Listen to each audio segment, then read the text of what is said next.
l'agence web, le podcast où l'entrepreneuriat, le marketing et les technologies sont au cœur des discussions. Dans l'épisode d'aujourd'hui, rencontrez Patrick Charbonneau, propriétaire de Via Capital Platine. Une présentation de Dilisoft, solutions web et marketing. Bonjour Patrick, écoute, comment ça va? Ça va très bien toi-même Thomas? Ça va super bien. Écoute, en fait, toi, tu es propriétaire d'une agence immobilière. Comment ça fonctionne? En fait, c'est quoi exactement une agence immobilière? En fait, une agence immobilière, ça a plusieurs fonctions. Ça a, en fait, la fonction première, bien entendu, c'est la vente de propriété, la mise en vente, l'achat, la location. Et puis, au-delà de ça, c'est la formation, la gestion et le développement des courtiers immobiliers qui sont sur le terrain. OK. Est-ce que tu dirais aussi qu'une agence immobilière est là pour supporter ses courtiers? Tout à fait. Tout à fait. Dans le fond, ça rentre un peu dans mon segment formation et développement du courtier. Okay. Donc, l'agence est 100% derrière les courtiers pour leur donner les outils, leur donner tous les besoins, pas les besoins en fait, les besoins, mais tout ce qu'ils pourraient avoir comme nécessité pour eux sur le terrain. C'est vraiment nous qui allons les supporter là-dedans. Donc, vous donnez vraiment toutes les ressources là, disponibles pour les propulser plus loin, si je comprends bien. Là. Exact. Tous les courtiers qui viennent chez nous, on leur donne un coffre outils complet, que ce soit avec des outils web, que ce soit avec des outils de page Facebook. Ensuite, eux ont à utiliser ces outils-là puis se développer et les développer, mais après ça, à leur sauce à eux. Mais par contre, quand ils viennent chez nous, chez Via Capital Platine, exemple, ils ont vraiment tous les outils nécessaires pour faire ça. OK. Et puis, de quelle façon est-ce que les courtiers doivent se promouvoir eux-mêmes? Donc là, vous donnez les outils. Est-ce que, par exemple, ils doivent se promouvoir sur Facebook ou bien faire leur propre publicité ou vous en occupez aussi? En fait, à ce titre-là, il y a deux volets. Il y a l'agence, on va faire une méga promotion de ces courtiers-là. On va les mettre en avant-plan, on va les démontrer. Mais ensuite, le courtier doit aussi prendre son envol et continuer à se montrer, à se démontrer pour que les gens puissent toujours savoir qu'il est toujours là. Nous, on fait une promotion, puis comme il y a quand même beaucoup de courtiers, on ne veut pas faire de favoritisme. Donc, on demande aux courtiers ensuite d'utiliser ce qu'on va leur avoir fait pour eux et de continuer à le développer à leur façon. OK, c'est quand même surprenant. Je ne sais pas si les autres agences d'immobilier fonctionnent de cette façon-là, mais je trouve que c'est quand même assez important de promouvoir vos employés. Là. J'imagine que c'est traité comme des employés, les courtiers. Là. Donc, En fait, au-delà de les traiter comme des employés, on va plus les traiter comme des collègues, des collaborateurs, okay. Des amis. Donc, effectivement, tu as raison, Thomas, c'est pas toutes les agences qui vont le faire. Nous, chez nous, chez Platine, j'ai investi pratiquement 30 000 $ par année en publicité juste pour les faire voir, faire connaître le bureau et valoriser leur travail. Pour moi, la valorisation de leur travail, c'est quand même très important. Oui, c'est sûr que si leur travail il y a plus de valeur, c'est sûr qu'ils vont pouvoir plus se démarquer. De quelle façon vous faites vos publicités? C'est quoi qui fonctionne le plus en ce moment? En fait, je vais te dire ce qui fonctionne le plus, puis je vais te dire ce qui est malheureux là-dedans, c'est que des fois, ce qu'on va voir, c'est qu'il y a des courtiers qui vont afficher vendu rapidement, vendu au-dessus du prix demandé. Et moi, mon inquiétude quand je vois ces publicités-là, c'est pas de me dire « Wow, t'as bien fait ça, t'as mal fait ta job à la base ». Fait que pour moi, ça, c'est un type de publicité qui n'est pas tant valorisant pour le courtier. Chez nous, ce qu'on fait, c'est qu'on démontre, grâce à notre mise en marché, grâce à notre travail, grâce à la formation du courtier, il aura peut-être réussi à apporter un peu plus au vendeur ou à apporter mieux à l'acheteur. C'est de démontrer ce que le courtier aura fait pour le client, plus que de démontrer que la résultante de tout ça. OK. C'est très impressionnant. Et puis, l'agence Via Capital Platine comporte combien de courtiers en ce moment? Présentement, on a 105 courtiers sur le terrain. Okay. Nous en avons, au moment où on se parle, une vingtaine qui est en formation pour devenir courtier dans la prochaine année et demie. Donc, c'est une entreprise, c'est une agence qui devrait compter d'ici la fin de 2022, 125-130 courtiers environ. Est-ce que vous êtes plus du genre à promouvoir les courtiers, les nouveaux courtiers, là, ceux qui rentrent dans le domaine, ou vous faites un peu là, un mix des deux, là, vous prenez des courtiers qui ont déjà de l'expérience? Comment ça fonctionne, ça? C'est-tu quoi? On fait un mix des deux, okay. Mais moi, je préconise beaucoup le courtier qu'on va développer, qu'on va former. Parce qu'on va l'amener avec nous sur le terrain, on va lui démontrer vraiment le vrai travail, comment on veut qu'il soit fait. Et pour s'assurer d'une qualité, parfois, il faut démontrer aux gens comment on le fait. Puis déformer un courtier d'expérience, c'est très difficile. Ouais. Fait que pour moi, je préfère avoir des courtiers qui ont moins d'expérience ou pas d'expérience du tout et les former et les développer que d'avoir des gens qui se pensent parfois trop formés qu'il faut déformer. Ouais, je comprends très bien. Là. Je sais qu'il y a plusieurs types d'entreprises qu'eux aussi, ils préfèrent préconiser un peu l'arrivée de personnes qui rentrent dans le domaine pour vraiment leur montrer la façon dont eux, ils fonctionnent. Je trouve ça très, très remarquable que vous faites un peu des deux, mais aussi que vous donnez des ressources là, aux nouveaux, vous les permettez de vraiment aller plus loin. Et puis, comment vous faites là, pour aller chercher ces nouveaux talents? En fait, on a un bureau de recrutement chez Via Capital qui fait en sorte que les gens, par des publicités web, vont nous appeler, vont nous communiquer. Moi, je m'engage à rencontrer tous ces gens-là, personnellement. Peu importe la journée, là, ça peut être la semaine, ça peut être la fin de semaine, je m'engage personnellement à les rencontrer. Et puis, vraiment, ensuite, ça vient par nos résultats. Je veux être approché non pas parce que je vais te donner un bonbon, je vais être approché parce qu'on va te donner quelque chose, puis dans ce qu'on te propose, tu as un intérêt à ça. Fait que, c'est pas juste de dire je vais te donner 4 mois gratuits qui va faire que tu vas venir chez moi. Ça va être mes outils que je vais te proposer qui vont faire que tu vas venir. Et puis, au nombre d'employés que vous avez, ça doit être toute une tâche de gérer ça. Comment vous faites là, pour vous assurer que tout ça soit bien géré? En fait, oui, c'est colossal comme travail, effectivement. Ça doit, là. Je peux pas le faire tout seul. J'ai 2 adjoints avec moi. J'ai José Lino et j'ai René Brouillette qui sont avec moi à l'administration. Moi qui est le propriétaire unique de l'entreprise. Et puis, on se divise les tâches au travers de ça. Mais c'est quelque chose à gérer là, parce qu'il faut être à la base un psychologue, il faut être à la base un gars de web, il faut être à la base un gars d'électronique. Fait qu'il faut être tout en même temps. Donc, c'est toute une tâche à réussir à faire tout ça, puis je peux pas le faire seul. Ça me prend 2 adjoints. Oui, c'est sûr, ça doit. Et puis, une journée de travail relativement normale pour toi, ça ressemble à quoi, étant propriétaire d'une agence immobilier autant grande que Via Capital Platine? Sais-tu quoi? C'est que c'est tellement atypique comme horaire, honnêtement. Puis tantôt, j'en discutais avec quelqu'un. Moi, je peux commencer ma journée à 7h30 le matin. À 1h30, je peux être au gym. À 4h15, je peux être sur une transaction avec des gens. Fait que j'ai pas de routine fixe. Jamais. Je peux pas avoir ça. Mes 2 adjoints en ont une parce qu'eux, ils ont des tâches très précises à accomplir. Moi, ma journée de travail, des fois, c'est des journées très, très longues, mais c'est très saccadé par plein de choses au travail de la journée. Fait que j'ai pas de routine fixe. Je peux être à 2 heures à un endroit, 3 heures dans un autre domaine complètement. Donc, c'est très atypique. C'est beaucoup d'heures dans une semaine, mais c'est pas quelque chose de routinier ou de juste dire, ben écoute, tu dois faire ça absolument ou telle activité absolument. OK, très bien. Puis, l'agence Via Capital Platine, est-ce que c'est toi qui l'as créée ou elle existait déjà et tu as pris la relève? Comment ça s'est débuté, ça, ton début de carrière, en fait? Là? Via Capital Platine a commencé avec une équipe une équipe de courtage qu'on avait à Sorel-Tracy qui s'appelait les Immeubles du Bas-Richelieu. Okay. On était 6 courtiers qui travaillaient ensemble. Ensuite, j'ai racheté une entreprise qui s'appelait Via Capital Centre du Québec il y a maintenant 6-7 ans. Puis, dans cette agence-là, il y avait peut-être une trentaine de courtiers. Donc, on s'est ramassé 35-36 courtiers. J'ai eu des décès, j'ai eu des retraites. Ouais. On a diminué le nombre de courtiers. Puis ensuite, moi, mon but, c'était vraiment d'être vu un peu partout au travers le Québec. Fait que je me suis mis à ouvrir des agences un peu partout. Puis, je me suis mis à faire le recrutement par rencontrer personnellement les gens. Ça a donné une grande valeur au recrutement. Fait que cette agence-là, Via Capital Platine, je pourrais dire que je l'ai bâtie à 98%. OK. C'est très impressionnant. Et puis, de quelle façon tu as réussi à augmenter la visibilité de toutes ces agences-là? Donc, tu en as bâti, mais j'imagine que tu as dû faire quelques autres choses de plus là, pour augmenter la visibilité. Là. Donc, comment ça s'est passé, ça? En fait, c'est quoi? C'est qu'il ne faut pas rien faire de plus que les autres. Okay. Il faut faire différent de tout le monde. Tout ce que les gens faisaient pas ou qui se disaient qu'on devrait faire, moi, je l'avais déjà mis en application. Okay. J'étais très visionnaire de l'immobilier. Je regardais beaucoup ce qui s'en venait et non ce qui se passait. Ce qui se passe aujourd'hui, demain, c'est plus bon. Ce qui s'est passé hier, c'est encore moins bon. Donc, moi, je regardais toujours vers l'avant, ce qui serait le mieux pour les gens dans le futur. Je faisais une analyse du marché. Donc, j'ai juste fait toujours différent et être avant-gardiste de notre façon de faire. Je suis arrivé dans les premiers sur le web à mettre autant d'argent massivement que beaucoup d'autres bannières. Via Capital Platine, avec le réseau Via Capital, sont les premières agences au Québec à avoir eu des protections pour les clients il y a 30 ans. Première agence ou presque au Québec à avoir eu un site web. Donc, on a toujours été très avant-gardiste, très innovateur. Puis c'est tout simplement ce que j'ai fait, c'est qu'on a continué à innover.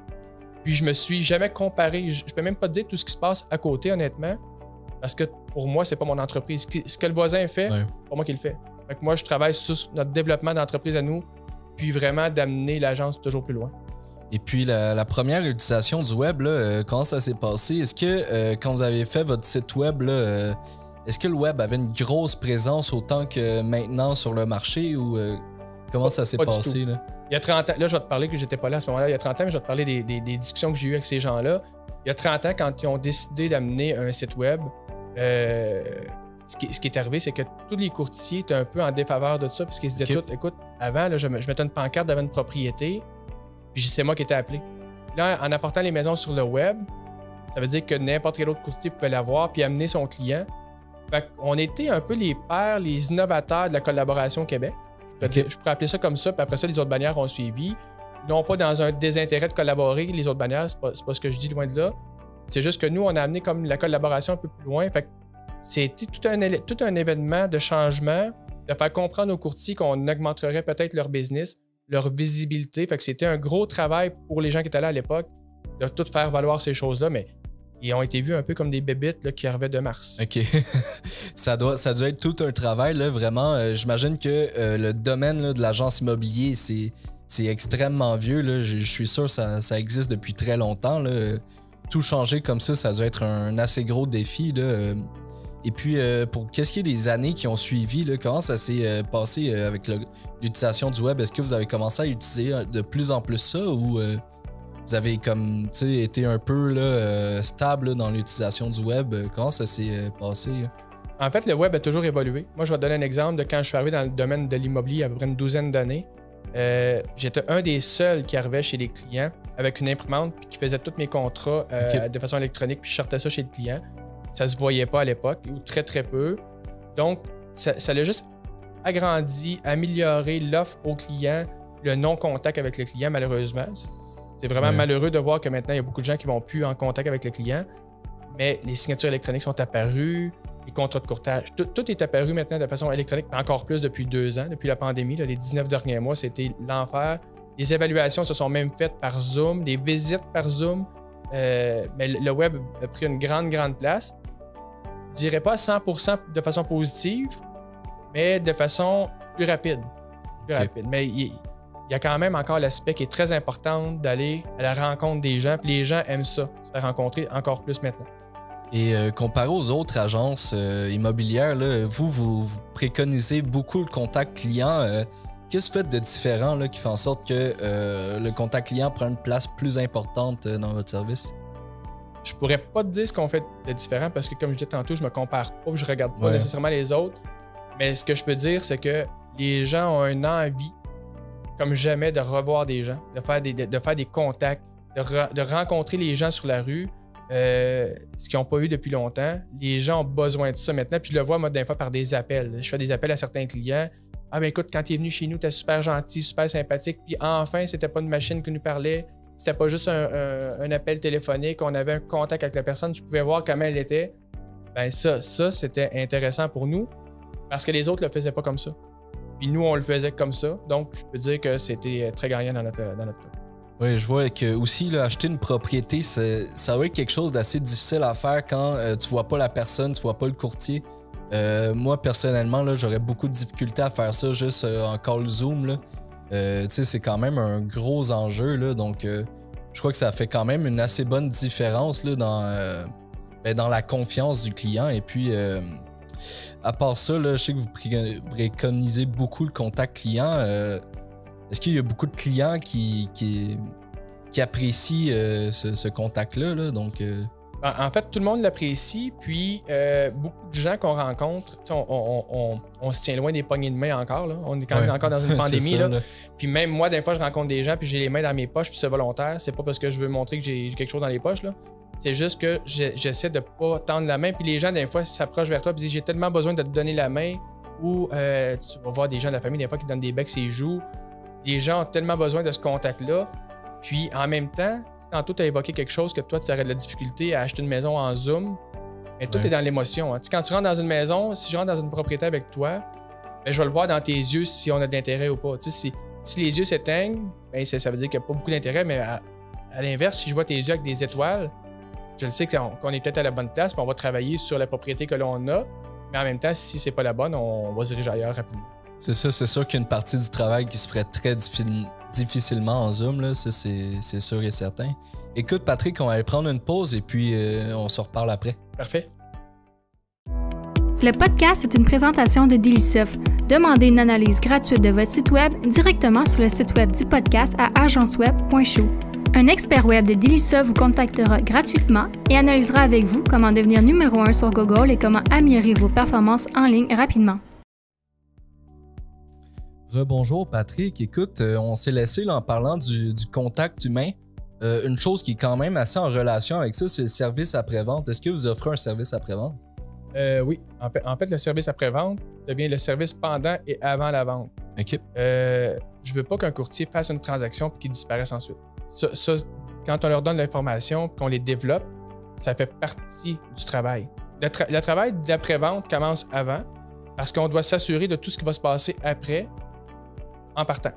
Parce que quand tu arrives après une transaction, que les gens n'ont pas été avisés ou informés de ce qui peut se produire ou qu'est-ce qu'ils auraient à faire, c'est encore pire. Encore pire que si on ne l'avait pas fait d'entrée de jeu. Fait que le service après-vente est très important, puis on l'a avec nos protections propriétaires, domiciliaires, les protections hypothécaires. On offre ce service d'après-vente-là. Oui, nous-mêmes, le service après-vente, c'est une chose extrêmement importante. Là, quand on fait des sites, on veut s'assurer que le site il correspond aux objectifs de l'entreprise là, et puis que ceux-ci peuvent l'atteindre. Par exemple, là, mettons que j'achète un auto, c'est rare que je me fasse appeler pour savoir si l'auto me plaît bien. Là. Souvent, ils m'appellent pour savoir si j'en veux une autre. Donc, souvent, tu vois, ça c'est l'inverse chez nous. Nous, chacun de nos clients, après une transaction, sont tous sondés. On est la seule agence au Québec, en fait la seule bannière au Québec, je devrais plutôt dire, qui avons un sondage satisfaction client. Fait que chaque client reçoit un sondage, s'il veut bien y répondre, bien entendu. Puis, moi, je reçois le résultat, le courtier reçoit le résultat. Puis si le résultat n'est pas satisfaisant à moi, parce qu'on a quand même un taux de satisfaction de 94 %, c'est sûr que je vais appeler le client, c'est sûr que je vais appeler le courtier, voir ce qui s'est passé dans le cas où la transaction n'est pas bien cotée. Des fois, les clients, quand je leur parle, me disent « Ah, ben c'est juste parce que je ne voulais pas mettre 100 ». OK, mais c'est parce que quand tu n'as pas mis ton 100, exemple, que le courtier se ramasse avec 60 % parce que tu ne voulais juste pas mettre un 100, bien, ça serait peut-être important de mettre un commentaire, de dire « Écoutez, vraiment bon service ». Moi, ça va m'éviter d'appeler le courtier. Puis le courtier, ça va lui éviter de dire « Ah mon Dieu, qu'est-ce que j'ai pas fait de correct? » C'est important de se remettre en question, mais c'est important aussi de ne pas être en question de façon inutile. C'est sûr et certain. Là, donc, tu sais, les commentaires, c'est quelque chose d'extrêmement important, là, surtout dans votre domaine. J'imagine que avoir une bonne réputation, se faire recommander aussi, là, ça doit être extrêmement important. Là. En fait, c'est le plus grand travail qu'on a à faire, c'est de se faire recommander. Parce que de juste faire des sollicitations, ça peut devenir épuisant. Et quand tu fais bien ton travail, tu as des recommandations par les gens ensuite, la roue, elle s'enchaîne, un engrenage de roue, en fait, qui va se faire, puis tu vas juste arriver à un résultat qui va être de plus en plus grand, tout en développant ta business. Il ne faut jamais arrêter de la développer, mais un jour arrive le temps où, juste par tes références, par ton bon travail fait dans le passé, ça va devenir rentable. Oui, c'est ça, le rendu là. Ça doit être vraiment... moi, je trouverais ça amusant là, de voir vraiment mon entreprise se développer là, puis avoir une bonne réputation. Là, ça doit vraiment te donner beaucoup de fierté là, dans ton travail. Là. Oui, puis on veut une réputation non pas juste de vendeur ou d'acheteur. On veut une réputation de quelqu'un qui offre un service. Moi, je me suis jamais soucié de savoir est-ce que les gens j'ai une réputation de dire je fais 100 transactions par année ou est-ce que j'ai une réputation que les gens disent écoute, le gars, il est vraiment sharp, là, il est gentil, il nous accompagne, il nous donne un bon service. Ça, c'est beaucoup plus valorisant que l'argent que je prends en tirer. C'est sûr. Et puis là, j'aimerais changer un peu le sujet. Est-ce que ça t'arrive de collaborer avec d'autres agences immobilières? Oui, en fait, au Québec, je te dirais que entre 75 et 80 % des transactions vont se faire de façon en collaboration avec d'autres agences. Okay. C'est important de le faire et de bien le faire. Puis c'est important, au-delà de bien le faire, dans la rémunération qu'on va offrir à notre collaborateur. Tu sais, je vois beaucoup maintenant, malheureusement, des courtiers de la compétition qui vont mettre 1 % aux collaborateurs parce qu'ils préfèrent vendre tout seul que de vendre avec un collaborateur. Puis des fois, ils ont signé des contrats tellement bas parce qu'ils sont pas capables de se vendre, de se valoriser, qu'ils peuvent pas payer plus non plus le collaborateur. Fait que vient des guerres entre certains courtiers à cause de ça. Mais chez nous, je pousse la collaboration de façon incroyable. Mes gens donnent un pourcentage élevé pour la collaboration. Et puis, c'est comme ça que je pense qu'on va se développer une business. Puis là, la problématique que l'on a, c'est qu'il y a tellement de gens qui ont travaillé à l'inverse de tout ça. C'est que l'OASIC, notre organisme qui réglemente le courtage immobilier au Québec, commence à avoir des intentions, des discussions de couper la double représentation. Okay. Ça veut dire qu'on va devoir avoir un courtier pour le vendeur puis un courtier pour l'acheteur. Okay. Les courtiers, en voulant essayer de couper ou de ne pas travailler en collaboration, en se disant « je vais tout garder la paye », on choisit de façon future à avoir seulement qu'une demi d'une rétribution. Ça, ils en sont 100% responsables. Là. Je ne vais pas faire porter le chapeau à qui que ce soit qu'aux courtiers qui n'animent pas la collaboration. Oui, c'est sûr. Et puis, est-ce que ça risque de rendre votre travail un peu plus difficile sans cette double représentation-là? Ben, en fait, ça va pas devenir plus difficile, mais ça va devenir, pour le courtier, un travail supplémentaire. Parce que si, exemple, avant, tu avais 100 transactions dans ton année où tu étais en double représentation, exemple, mais là, tu vas tomber à 50 transactions. Tu vas avoir les mêmes 100, mais tu vas avoir 50% du revenu que tu avais avant. Puis souvent, ton business case, ton format d'entreprise va être fait avec un budget sur les 100 transactions que tu faisais. Fait que ça ne fêtera plus. Là, tu vas devoir monter à 200. J'entends juste les courtiers présentement qui me disent « je suis fatigué », mais volontairement, ils travaillent mal, ils ne collaborent pas. Fait qu'ils vont devoir travailler 2 fois plus pour arriver au même résultat. Tout ça en ayant voulu toujours travailler tout seul puis pas vouloir collaborer avec qui que ce soit. C'est ça doit être assez difficile, là, surtout que dans une situation où il y a 2 représentations, là, les 2 parties en tirent quand même un bon profit. Là, donc, les deux, il y a une loi sur le courtage immobilier au Québec qui parle de partage de rétribution, qui parle de collaboration. À la fin de la journée, tu vas en tirer profit parce que peut-être que, moi, je vais donner un exemple. Je peux avoir une propriété à vendre, puis ça va être un acheteur avec un autre courtier qui va venir, mais peut-être qu'il aurait été mal représenté par son courtier à l'achat, peut-être que c'est moi qui va rappeler. Faut arrêter de juste voir un côté de la médaille. Il faut regarder l'autre côté. OK, mais peut-être qu'il était mal servi. Puis moi, j'ai déjà eu des clients d'un autre courtier qui m'appelait pendant la transaction pour me demander des questions. Puis là, je le référais à son courtier, bien entendu, parce que c'est le travail que j'ai à faire. Mais je pouvais lui donner une réponse aussi. Ces gens-là, des fois, ils faisaient des transactions avec d'autres courtiers. Puis à la fin de l'histoire, quand ils remettaient à vendre ou qu'ils cherchaient autre chose, ils m'appelaient moi. Puis je leur disais « Qu'est-ce qui a fait que tu m'as choisi? » Et quand j'avais une question ou une interrogation, je t'ai appelé. Puis tu n'étais pas juste là pour faire de la masse, mais tu étais là pour faire du bien puis me donner le bon conseil. Oui, mais je crois que c'est important aussi là, de savoir pourquoi les clients vous choisissent. Ben oui, c'est très important. Sais-tu quoi, par contre, j'ai très peu souvent demandé la question aux gens qu'est-ce qu'ils ont fait qui m'ont choisi. Mais quand les gens me disent écoute, je vois tes publicités, je vois ton marketing, je vois ton web, je vois où tu es positionné, puis je vois des pancartes vendues de toi, c'est pas mal ça qui fait le travail. Tu sais, il n'y a rien d'autre qui va faire le travail que de se dire que je me suis fait une publicité personnelle, puis en même temps les références clients. C'est très bien.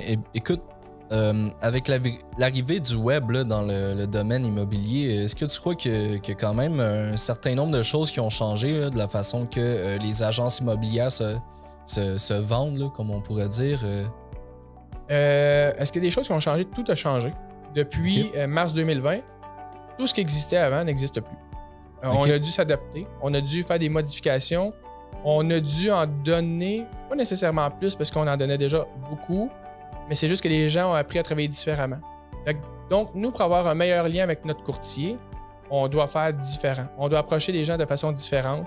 On doit les amener sur des formations en Zoom. On doit les amener sur des formations sur le web. Est-ce que ça met en péril des agences? Je pense pas.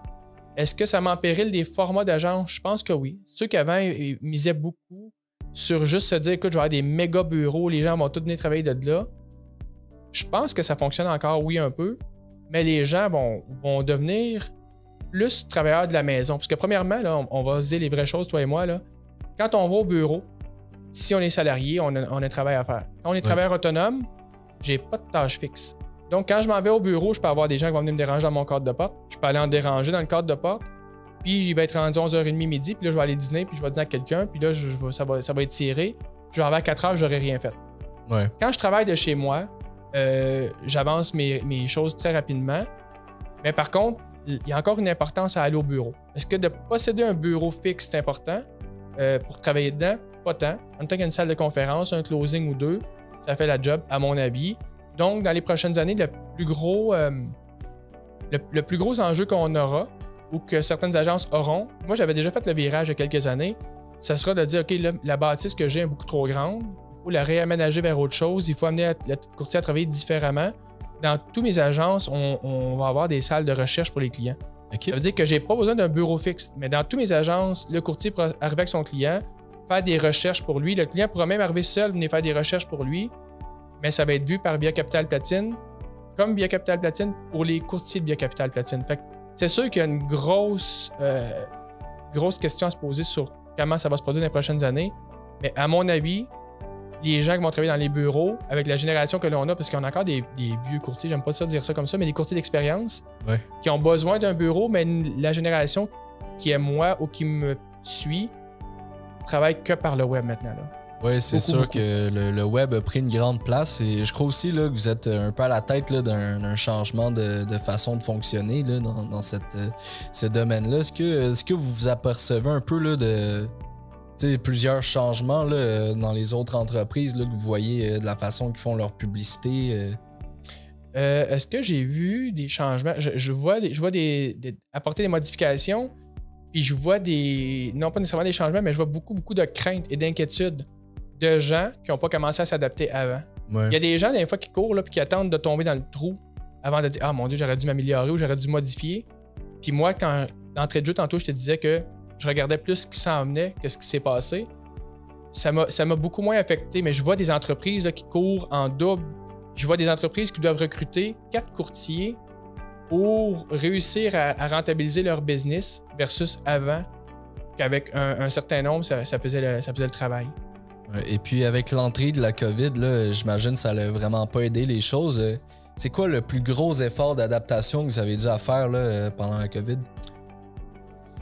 Le plus gros travail d'adaptation, c'était que notre service de secrétariat, notre service d'administration travaillent tous à distance. Okay. C'était le plus gros changement qu'on a eu à faire parce que les courtiers, bien sûr, là, on a eu des signatures électroniques qu'on avait déjà entérinées d'avance.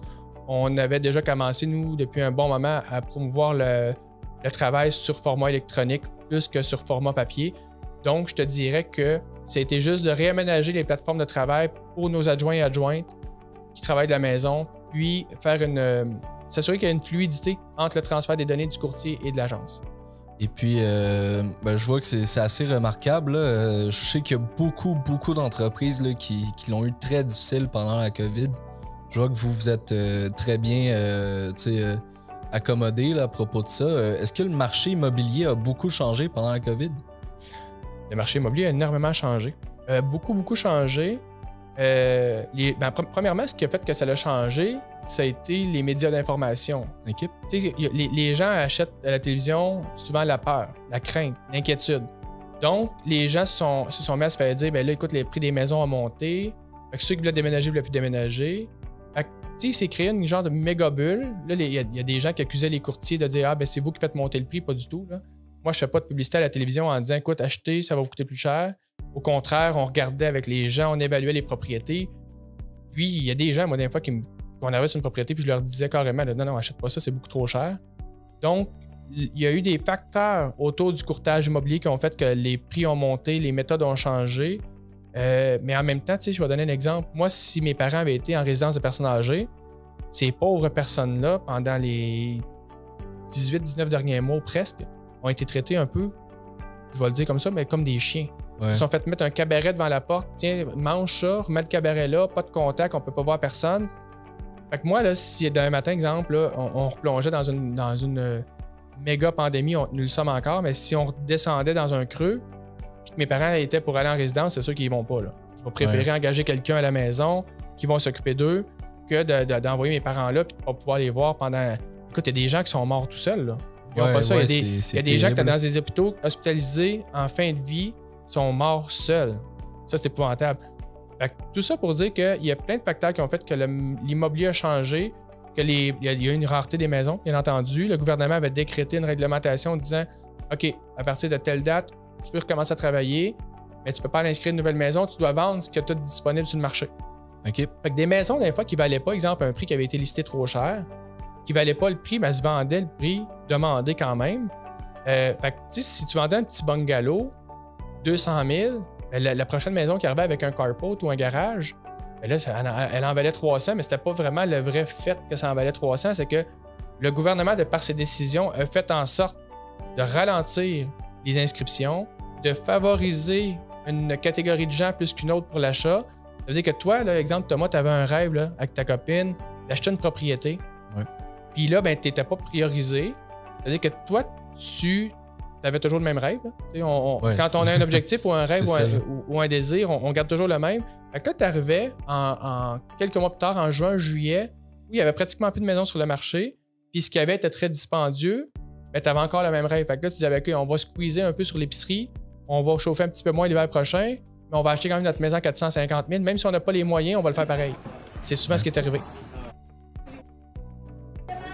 Je sais pas pourquoi j'entends du son. Ben oui. C'est bien. C'est qu'un party. Ouais, c'est le premier party après COVID. Des petites malfonctions. Écoute, ben c'est très bien, là, en fait. Là, c'est sûr que le marché est devenu extrêmement difficile. Là. Est-ce qu'il y a des moyens que vous avez utilisés pour fournir des meilleurs services, trouver des meilleures propriétés à vendre? Comment ça... Honnêtement, il n'y avait pas de meilleure façon, de moins bonne façon, parce qu'on devait travailler avec ce qui était disponible, mais on a quand même développé, nous, une technique d'aller à la rencontre des vendeurs qui ne savaient pas s'ils voulaient vendre ou pas. D'aller analyser les gens dans certains secteurs. On allait dans des secteurs et on rencontrait des gens. Qu'est-ce qui ferait que tu aurais envie de vendre? Puis, tu sais, des fois, on avait des jeunes familles où les gens avaient un surendettement et ils se disaient, écoute, tu sais, je n'ose pas trop vendre. OK, mais si on vend puis tu fais un profit de X, tu peux peut-être clairer tes cartes de crédit, ton auto. Peut-être que ta prochaine maison, au lieu de te coûter 1800 par mois, ça va te coûter 2002. Au lieu d'avoir 4000 $ de paiement, ça va te coûter 2002 parce qu'on a retiré carte de crédit. Donc, on est allé à la formation de ces gens-là. On est parti sur la route et on est allé former des vendeurs ou des gens qui se posent la question, est-ce que je vends ou est-ce que je vends pas? En leur disant, écoute, voici le marché comment il est présentement. Voici ce qu'on peut te proposer. Voici comment on pourrait vendre ta propriété puis t'améliorer en même temps. Fait qu'on l'a fait. Au lieu de juste aller prendre une maison d'inscription, on est allé former les futurs vendeurs. OK. C'est très remarquable. C'est sorti d'où cette idée-là? C'est moi. En fait, là, moi, quand je parle de préconiser, de regarder ce qui s'en vient, ça en faisait partie. À un moment donné, j'avais des courtiers qui avaient beaucoup de surenchères qui venaient me voir et qui me disaient, écoute, on est en surenchère, puis qu'est-ce que je vais faire, qu'est-ce que je ferai pas? Bien, je dis, écoute, tu es en surenchère. Puis les vendeurs, quand on allait les rencontrer, souvent ils disaient, quand tu auras une offre d'achat, viens me rencontrer. Mais là, on avait tellement d'offres d'achat dans les mains qu'on allait rencontrer ces gens-là pour leur dire, écoute, là, j'ai quelqu'un pour ta maison.